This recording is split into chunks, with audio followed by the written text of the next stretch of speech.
Hello, everybody. I'm Rich Dancer. Oh, come on. So we're a little late. It's my show. And if I want to be late, I can be late. Do you understand? I have two very important women on my show tonight. Two very important women. So sometimes they have other things to do. They have Oregon business that they're taking care of.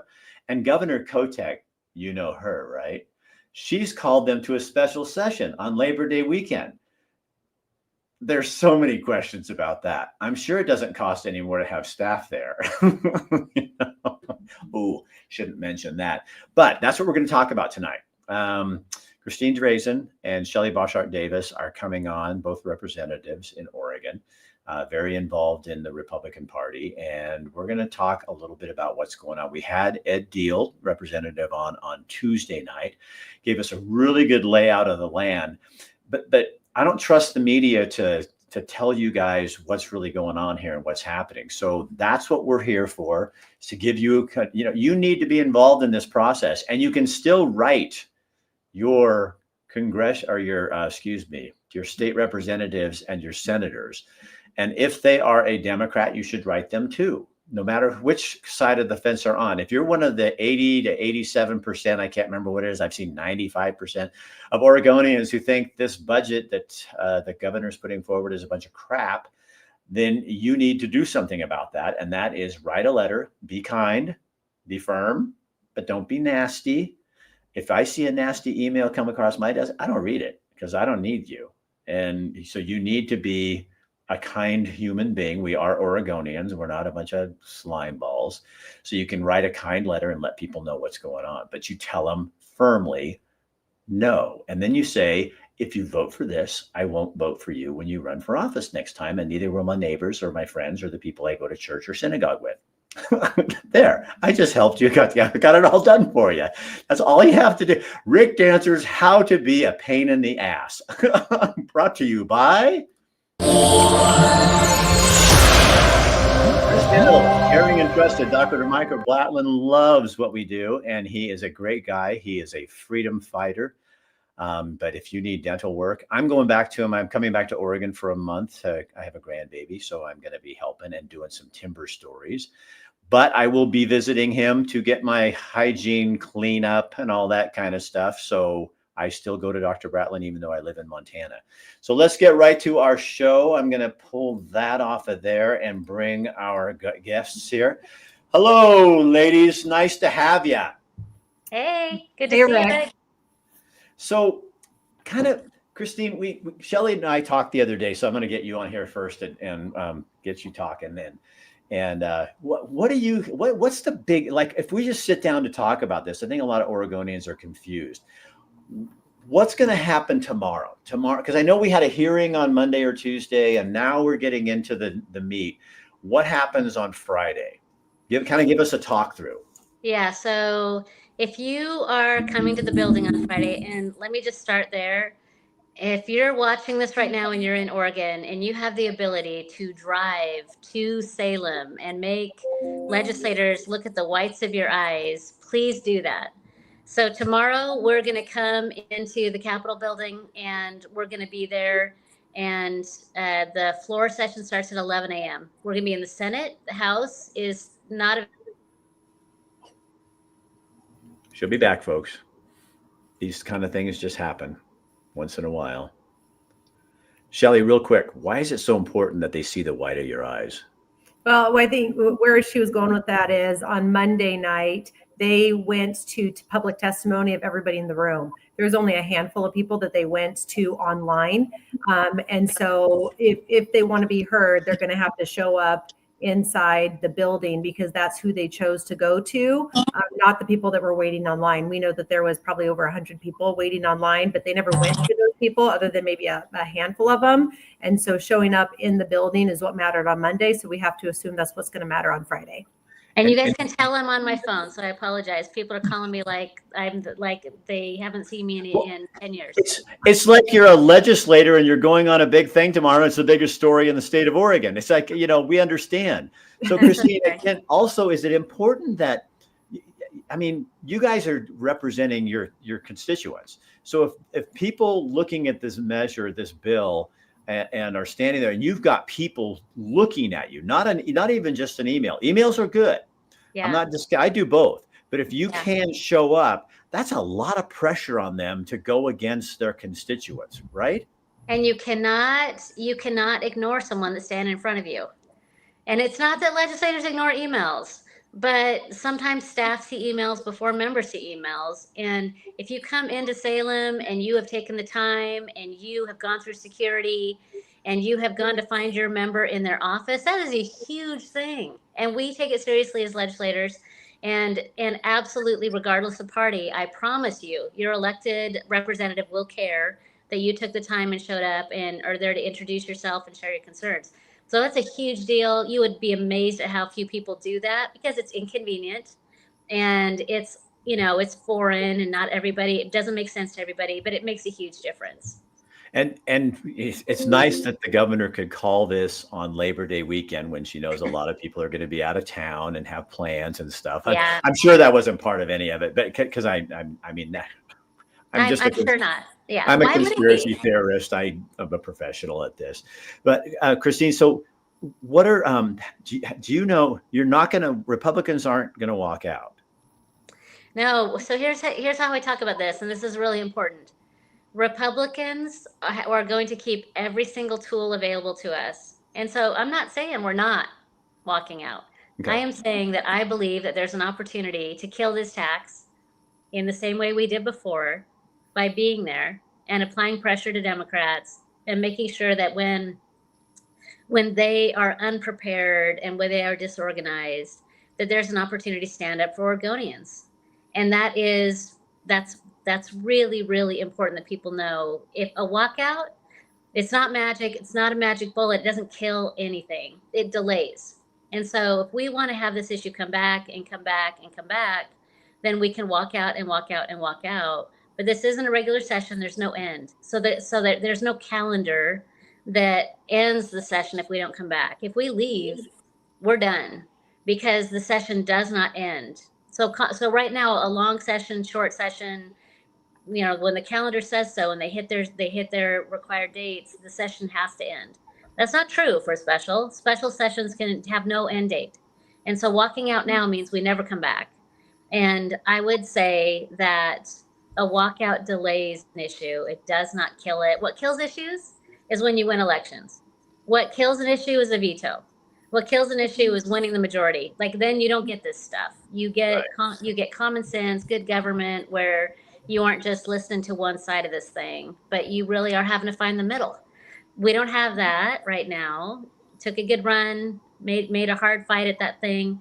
We have got to fight this fight on all fronts, and walking out delays it. Staying and showing up gives us the opportunity to really ensure that we can get something. If something needs to pass, that it can be something that protects these jobs without raising taxes. That's the fight we're there for. Protect the jobs, do the smart stuff, make the technical fixes, don't raise taxes.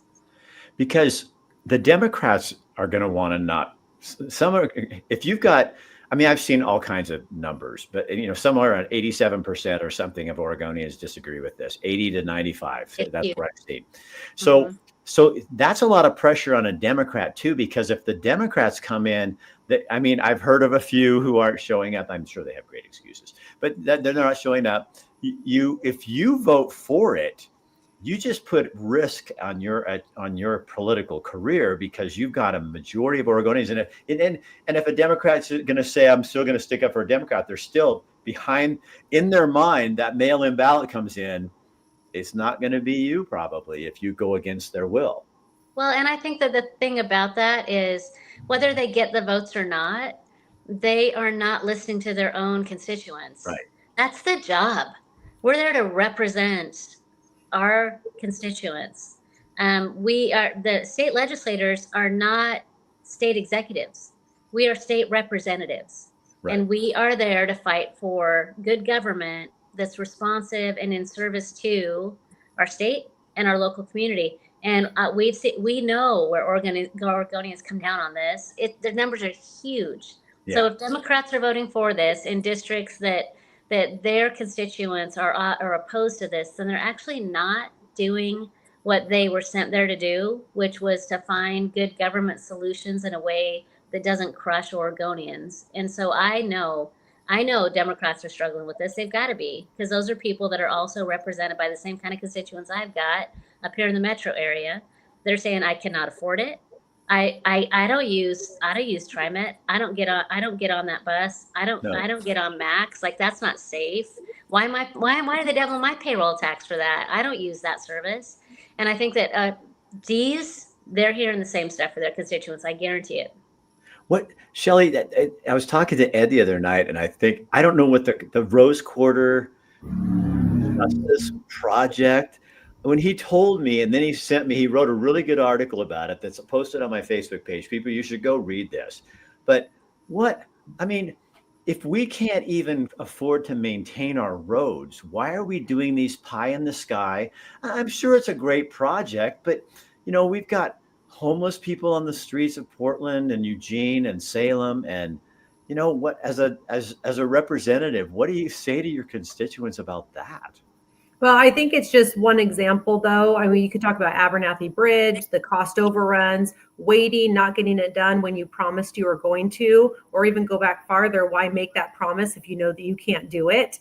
I think is what we really saw with Rose Quarter. And now it has this huge cost overrun problem. And so you go back to the problem in 2017 when you promised it in the first place, when you maybe knew that you couldn't do it. But let's talk about the dollars that are just going. You mentioned it, or Christine mentioned it, as far as transit is concerned. And if it weren't for us really pushing out what this package is about, they want to call it a Band-Aid. They want to call it just this, like ODOT fix to keep jobs. But let's not forget that they're also trying to double the payroll tax that goes to transit. And it's, I think, almost $2 billion over the next 10 years in just the extra payroll tax, which is the doubling of it, over the next 10 years to go towards transit. That ridership is lower than 2017, that the ridership in the state of Oregon is used on a daily basis by 2.6% of Oregonians, but all Oregonians pay for it. So they're trying to sneak it in.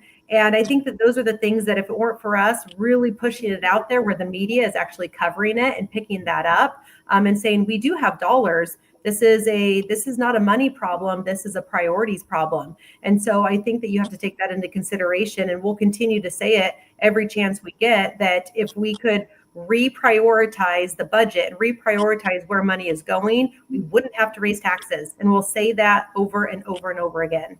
Because how insulting is that for a farmer in French Glen who's paying double payroll tax to his staff employees, which and none of them will ever ride a TriMet bus or public transportation. But that goes for me too in Eugene. I've never ridden TriMet in Portland.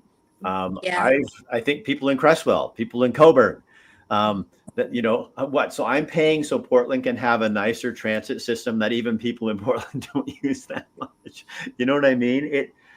So Christine, how do you guys, so let's look at the positive side. So you're going to go in there. Do you have another proposal you're going to go at them with and say, what Shelley was alluding to there is like, let's go in and here's our plan, reprioritize what you're doing and stop spending billions on homeless projects or whatever it is that you're not really doing anyway.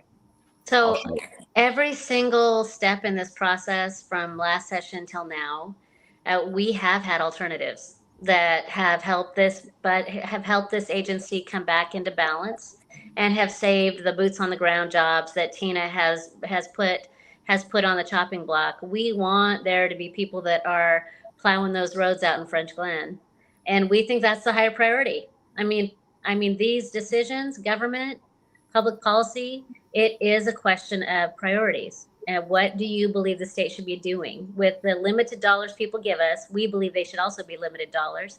What do you want to do with it? So our proposal back in session was a little different than what you're going to see from us tomorrow. Tomorrow, we're going to have an amendment to the bill that takes away the restrictions on these outside taxes that aren't currently dedicated to roads, like the payroll tax. So right now, ODOT will testify in front of us and they'll say, we can't touch that money.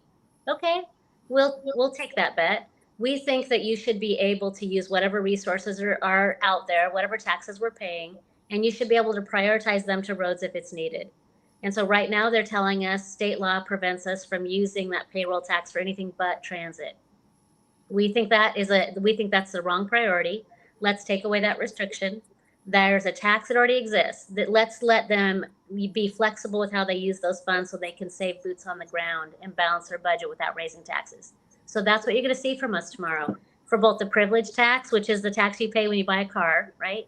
Right now it's going for an EV rebate. So somebody's getting one of the richest electric vehicle rebates in the nation at $7,500 at a state level, in addition to your federal rebate.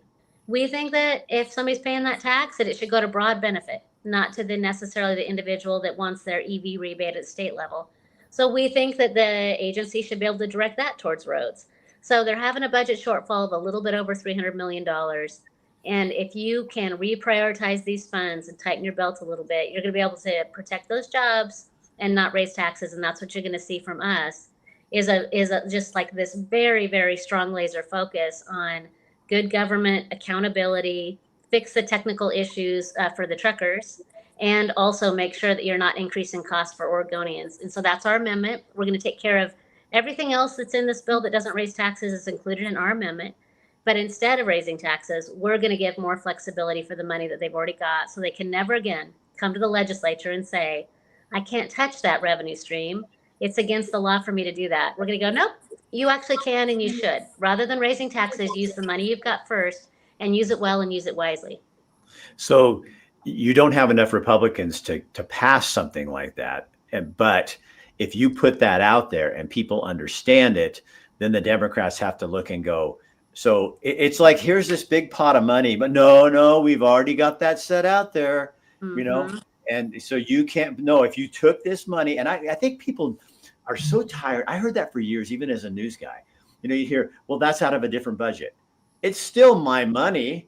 So, it is still your money. It's my money. So why don't you, in my house, what we do is we have a pot of money and we do have it done. This is for the electric bill, but sometimes we have to take money out of this special fund so that we can fund that special fund. Why can't they do it? And first of all, Christine, you just made me really angry because $7,500.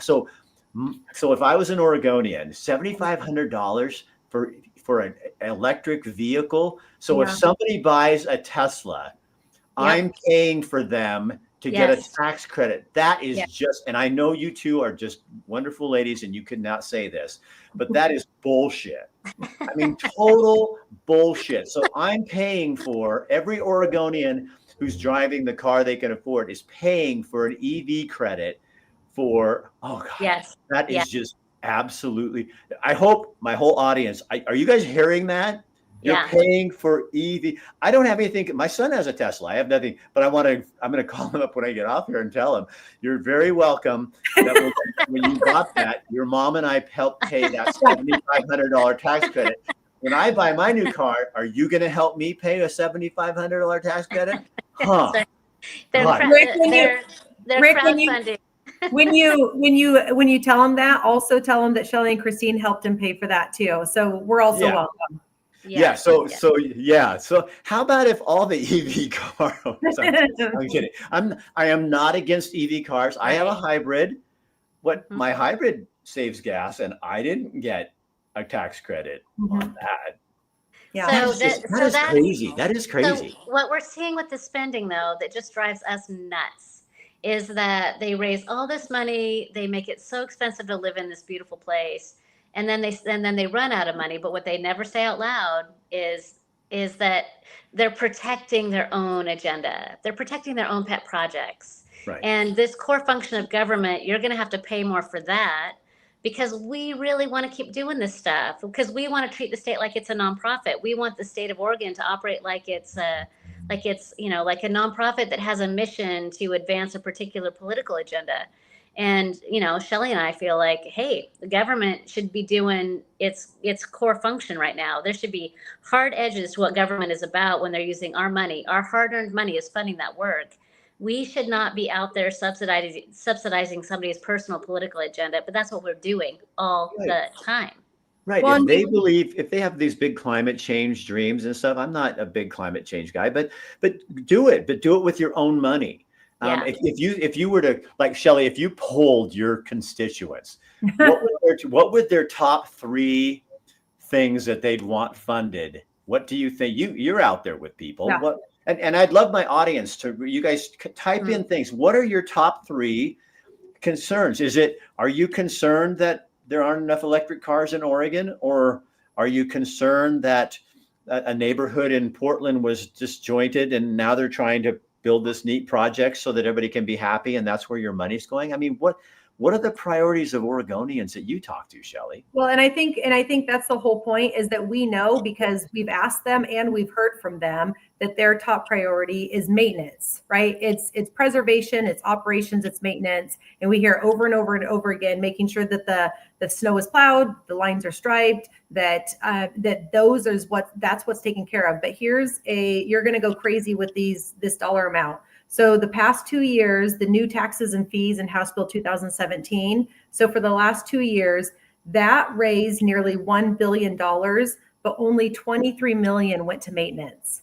And that's the problem, right? And so we know that Oregonians expect roads, bridges to be maintained, that we can get from point A to point B, and that freight can move. And that's what Oregonians think when they think transportation, and that's what they want as a priority. But only this much is going to it, because it's going to transit, EV rebates, like the list goes on and on. And that's where the frustration comes into play. And that's when you see that 96% of the written testimony that's been submitted has been opposition, because they're saying, change your priorities, spend your money where we want you to, where we expect you to, and stop coming back to us and you're acting like we're your piggy bank, because it's your mismanagement and it's your misprioritization of that money. And so it's shocking when you look at the numbers and you look at how little is going to maintenance. And that's why we continue to say, lift the restrictions, let them move that money over and focus on the priorities that we know that Oregonians and the taxpayers want. So I want people to hear that again. So it's 96% of the written testimony coming in is against this proposal by Governor Kotek. 96%. Yes. And I want people to take that and let that kind of digest a little bit like that, because what you two know and I know and they know, but we have to probably remind ourselves, is Governor Kotek is an employee of every one of us. So she works because of our grace. She is not our grace. She works because we elected her, or some of you did. And she needs to be reminded that you do the will of the people. So what has this done, Christine? Do you think, when you stand back and look at the political makeup of Oregon? Oh, wait, before I do that, I was talking to Ed, and even this budget, this doesn't count what happens if Trump comes in and does what he says he's going to do and takes away federal funds because of the DEI crap and all that stuff, right? Well, I think that that's accurate, but also this issue exists kind of separate from that, because a lot of the federal dollars go to projects. So we're talking about maintaining our own roads and striping and plowing and filling potholes. Granted, to Shelley's point, this does a lot more than that. Transit and everything else absolutely gets federal dollars. But when it comes to this part of it that we're focused on, that's not necessarily the same level of exposure that you'd get in a project, which really is dependent on federal dollars. So when you're looking out at the public and you see what's going on, do you think Oregon is redder than people believe? And I wrote redder is not a word, but it's my podcast, and I can say it's your podcast. It's spelled REDDER with an apostrophe at the end. Yes, we love this question. We love it. We love it. We love it. I think the reality is that Oregonians are a lot more Oregonian than people give them credit for. There's certainly political division across our nation and our state. Like, people really do feel strongly about their beliefs, but we are absolutely more purple than people realize. And And when we had this governor's race ages and ages and ages ago now, even it was an interesting race with 3 people in the race. But if you look at how the Republican of the race, which at the time happened to be me, did in all these, in lower down ballot races, you would have a Republican majority in the legislature if you just looked at how the governor's race in those legislative districts turned out. Excuse me. And so that's got to tell you that the Democrat supermajority that they have today, not only is it gerrymandered, but also they're holding on with like by a thread and they don't even realize it. I mean, the numbers that they got this time, we had so many races that were close, that were within 100 or fewer votes. Even though in the end they won in that particular seat, it's close so often in legislative races. We get to be so close to actually being able to tighten those numbers and win, even under gerrymandered maps. So absolutely, I believe that Oregon is much more Oregonian, much more purple, much less blue than the public persona, and certainly nowhere near as blue as the Democrats want to make you believe. So vote by mail ballot measure or the petition going circulated, concerns. I don't want it to sound, I'm not ask. I don't, I think we all most of us support like a change in vote by mail or something, but different, but is now the time for vote by mail? I'm going to be really interested to see what Oregonians say. Okay. I have heard from a lot of folks that we've had vote by mail for so long in Oregon. There's a generation of people that have never voted in person, that have only voted by mail. Or Shelley, right? Never voted in person. Never. And so part of that is we have concerns about the integrity of our elections. Absolutely. Some people put it all on vote by mail. Then they say that's the real problem here. When we had Tobias Reed, our Secretary of State, in front of the Rules Committee, I asked him directly, do you have the ability to be assured that our elections are actually being executed in a way that you believe that the outcome is absolutely perfect, like at every step of the way? And do you have access to the information? Do you have control of this process enough to feel confident? He didn't. That's our Secretary of State. He did not feel confident that every step of this process was something that he could say it was absolutely above board. And it's not that he was claiming election fraud. He wasn't doing anything like that. He was acknowledging that you register people at the DMV. Those aren't his employees. He doesn't run that shop. He gets that information. And then it goes to our county clerks. He doesn't run that shop. Those are locally elected county clerks with their own employees. And then that information comes to him and he certifies it. So who's in charge? I don't know. He doesn't really know. No. We have this like nobody is really in charge of this whole system. And a lot of information passes between people. I had Dr. Douglas Frank on the other day, and he's a voter integrity guy, really interesting man. And he's coming to Oregon because he has a plan, and you guys will love when you see what but anyway, I mean, it's pretty interesting. But he says it should go back to the county. He can trace statistically 2014 when it changed and went to the state, Secretary of State, to the state and out of local control, and the fraud started going like that. And I would love to get it back local, out of the hands of the Secretary of State. Personally, I'm so interested to see what he has to say. Did he want vote by mail to go away? He didn't talk about vote by mail. Yeah, he was talking about. He said it's open for fraud, much more open for fraud that way, which I think we all would kind of see that. If you don't, in Montana, I love going in. Here's my driver's license. They give me my form. I go to my little booth. The little old ladies, they're all there, and you do your thing, and it feels like I just did something really civic, And so, what do you guys think of the recall of Kotek, the attempt to recall Kotek? Well, I'll start, and Christine, you can jump in. I think that it's kind of a danged if you do, danged if you don't. I mean, and so if you look at, like, let's say that it's successful. Let's pretend that, first of all, it won't be. I mean, just by looking at history, it won't be. It's a lot of cost and a lot of effort to do. Let's say it's successful. You have Tobias that would move into that place. and then would get incumbency protection for the next one, for the next race. Do we want that? Is that something that we want? I would suggest that we probably don't. I suggest that we spend our focus in other areas and getting registered Republicans, in working to fight these upcoming elections. Like Christine mentioned, in so many legislative races across the board, they are this close. And I just need to throw out a statistic out there. As far as registered voters in this state, 24% Republican, 32% Democrat, and the rest are non-affiliated or independent. And so I had a journalist asked me, Shelley, why do you keep thinking that Republicans should win, or you keep throwing out that this is a purple state? And I said, well, mostly because there's only 32% registered Democrats in this state, and yet they control every branch of government and have super majorities in both the House and the Senate. And they only have 32% of the registration in this state. Right.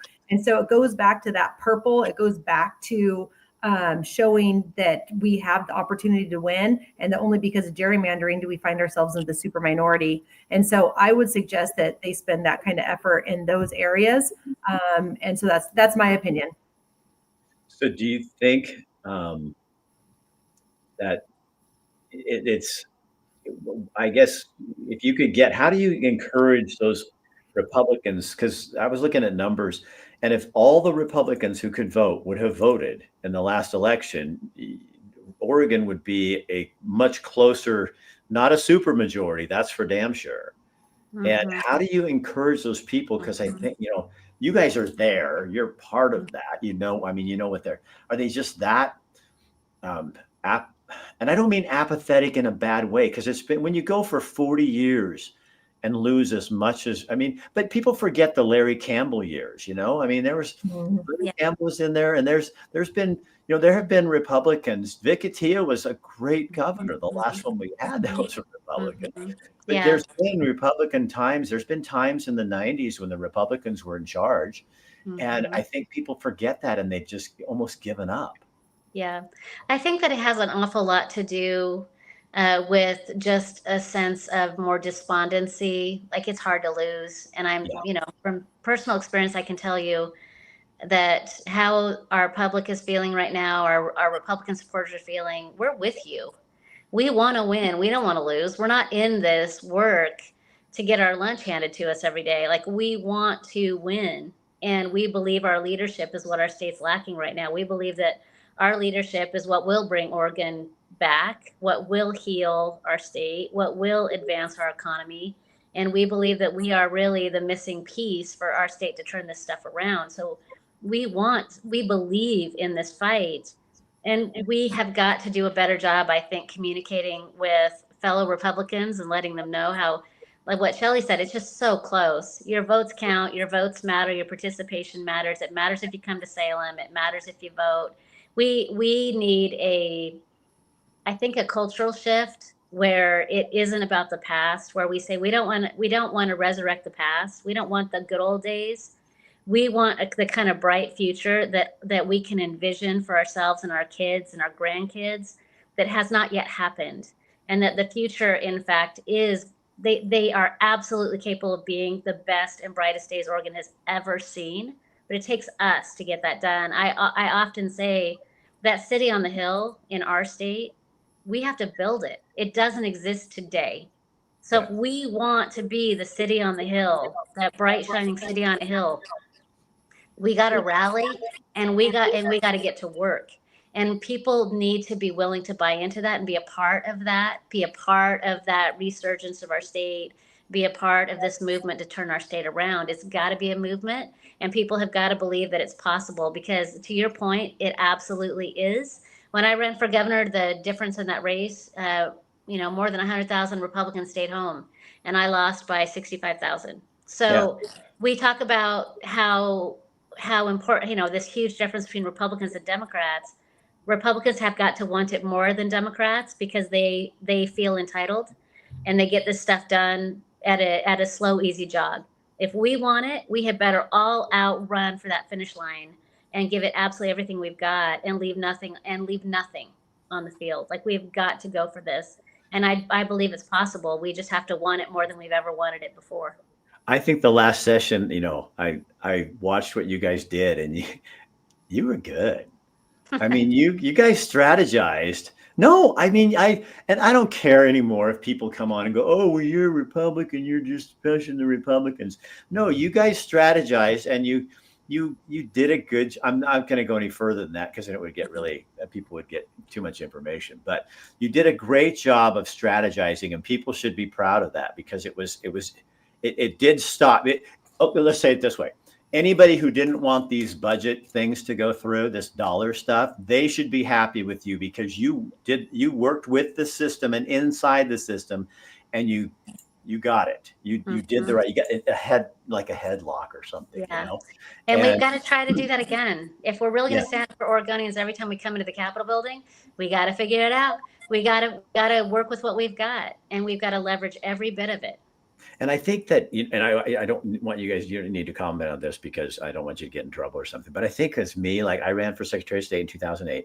And one of the things here would be my recommendation for any Republican out watching this. Don't nitpick the candidates. God, just stop. I mean, Democrats get behind people. And yeah, we all have warts and we have things that we don't agree on. But it's like, I can't, there were people that didn't vote for me because I didn't buy into the fact that their kitten had been given a ballot and had voted. Well, I can't, I mean, maybe I understand that there's, but when we start nitpicking our candidates to death, and Republicans, we kind of tend, and this is me, this is not these two women. You tend to nitpick people, and it's like, well, if you don't like the vote by mail thing and killing that, then I'm not voting for you. Well, then you just elected Kate frickin' Brown. That's what you did because one thing. So you have to go in and somehow and say, I like the basics of what there are, and they're conservative people, and I may not agree with everything, but I like the basics of what they're doing. And it doesn't mean you can't call Christine or Shelley and on the phone and say nicely, I really think this is the way she do this. But when you go out and publicly, when you whine to your friends, then they don't want to vote, and you're Debbie Downer. And we need people to be going, wow, Oregon's going to become Oregon again, not Republican Oregon, but balanced Oregon. And that's what we're looking for. So this leads me to one last question. Christine, I'm just going to ask it, and you can say whatever you want. But I can't leave this without. Are you going to run for governor? I have to look at it, don't I? I believe in the fight. I believe in the state and the people of the state. And that means that I'm not going anywhere. I'm not disappearing into the wilderness. I'm not, I'm not hiding my face and running off somewhere because I didn't get it done last time. I believe that this state is worth fighting for. So I'm going to take a look at it, and I'm going to decide how I can best serve my state and best be a part of this process with other good people like Shelley and the people that are in this fight in a big way every single day, and do what I can to support helping our state turn around. You do have some really cool people like Ed. We talked about Ed Deal and you know more than them, but that, you have more in the out there. But I mean, some super common sense. Shelley has a truck company, I mean, she understands how to run a business. And Ed was a businessman who just kind of got tossed into the election. Now I'm running. And, now he's realizing that knowledge is there. So we have some people like that. And I think it's kind of becoming more cool to be a Republican. Remember the years when it was like you were shunned, and I don't live in Oregon anymore, so I don't experience that as much as I did when I was there. But I think people are starting to realize that it's not about the party, it's about the platform and the fairness. Yeah. And nobody you talk to thinks that I call what you guys have a super duper majority. I mean, it's just like, I don't know how you guys get anything done, which was why I was so proud when I saw what happened last time. Well, Rick, I do have to point out that at the end of last session, the best strategy is when you're working for Oregonians, right? Yes. Like we had the voters and the taxpayers and the Oregonians on our side because we knew that cost of living was top of mind. We knew that they didn't want a gas tax. We knew. And so when you're fighting for Oregonians and you have a leader like Christine that is able to pursue strategy and a great communication plan, And so that ended up working. And so you can't help but strategize and communicate the best you can, and knowing also that you're fighting for Oregonians and you're on the right side of the issue. That's a winning message. And so we were able to pursue that, and we're going to continue to do that and try that again this weekend. Christine, if you could talk to Governor Kotek and about sanctuary status and everything going on right now, what would you say to her? Yeah, it's interesting. I just had my call with her before we got on today. So I was like, if Okay. That was Tell us the secret call. That was just a little while ago. Yeah. So right before I got on with you guys, we had a good little chat. But here's the thing, and I feel really strongly about this. If someone's in our country and they've been convicted of a crime, they got to go. They've got to go. They can't remain. And so if we start having these conversations where we're trying to confuse the issue and act like our migrant farm workers are somehow a danger to our communities, and what we're really doing is shielding dangerous criminals, we have lost our way. Right. So we've got to be willing to recognize that the work that's being done right now is work that will make communities safer. And in the meantime, in DC, they got to fix our immigration system, and we need to have a way to know who's in our country, why they're in our country, what they're doing here, and then they need to go home, or they need to go through the process that is the appropriate legal process to remain. Between here and there, if people have committed crimes, if people are a danger to our communities, they've got to go. When you sit and think, we're already in we're I guess, are we allegedly in a budget crisis? Because we have the money we could do this with. So but you're in charge, not you, but she's in charge of the whole state. Yeah. And you're putting at risk, billions of dollars in federal funding to harbor people who are here illegally. There's no one, you, me, none of us. I know so many people who are legal immigrants. They're pissed. They're pissed about this. They had to go through the process, and they wanted to, because they wanted to be Americans, to assimilate. When I moved to Montana, the biggest thing that people thought of me as a threat is I was bringing my Oregon politics to Montana. Right. Yes. I was despised by Montanans. The first thing you say is, when somebody says, "Where are you from?" I say, "I'm not from California." And now I'm okay. Now I'm at a sea level. Mhm. Then when you say Oregon, you dip a little. But then I say, I came here to assimilate because I like what you have, and I bite my tongue a lot in terms of Montana politics. I don't talk a lot about it. I do warn them of the signs that I see already starting here from Oregon, where you're starting to see people kind of doing the same thing. So I do warn the people that I know in the political world, because I get into that, and I warn them, this is where it's coming. But I want to see Oregon turn around so I can see places like Montana go back to what they were. Yeah. And I think you guys are doing a great job. I really do. Thank you. Thank I you. would say right now that the governor seems to be wanting to have a high stakes face off with the Trump administration by choice, and that she's willing to risk Oregonians and funding into our state for everything from domestic violence funding all the way through to, funding for low income Oregonians, let alone, the stuff that she's willing to do to preserve sanctuary state over serving the people of this state. And I have to believe that that's a political calculation, because it just doesn't make sense. Like, the math doesn't math. And if you see the mayor of Portland being willing to figure out how to make DEI work to get money to Portland, and our governor isn't willing to figure out how to navigate those new standards, then she's doing it on purpose. And I think that is despicable, and hopefully she'll see the light of day before it starts to hurt our state. It kind of takes away the gumption when she gets out and goes and, she wasn't crying, but I was whining about all these billions that are going to be gone. It wasn't talking about federal dollars. She was talking about what you're doing tomorrow. And when she gets up, you kind of lose your credibility when you're willing to put billions on the line for a virtue signal. And when it comes to Oregon fixing and maintaining its roads, you're not willing to do that. So that it speaks loudly. I just hope people do their own homework and understand that. You know what I mean? That's why I think this is so important to have you guys on here to really explain this to people, and there's a ton of comments. People are really concerned. I love that about Oregon. People are involved. I ran into years ago, I did a story on a minor woman, Bonnie Skidskill, in Granite, Oregon. And she took me down to mine. And I said, because she was just like a rough and tumble lady, and she was really cool. And I said, what is an Oregonian? And she goes, Rick, we're independent cusses. And she goes, and nobody tells us what to do.